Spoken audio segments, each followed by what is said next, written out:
একটা ছেলে মারা যাওয়ার 3 মিনিট আগে 2টা মেসেজ করছিল, একটা তার প্রেমিকাকে, অন্যটি তার বন্ধুকে।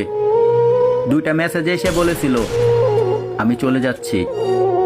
মেসেজের উত্তরে প্রেমিকাটি বলল, তুমি কোথায় যাচ্ছ? আচ্ছা ঠিক আছে যাও, পরে কথা হবে। অন্যদিকে তার বন্ধু মেসেজের উত্তরে বলল, আরে শালা একা কোথায় যাবি? তুই 2 মিনিট দাঁড়া, আমি এখনই আসতেছি। বন্ধুত্বের কাছে ভালোবাসা আজকে আবারও হাইরে গেল।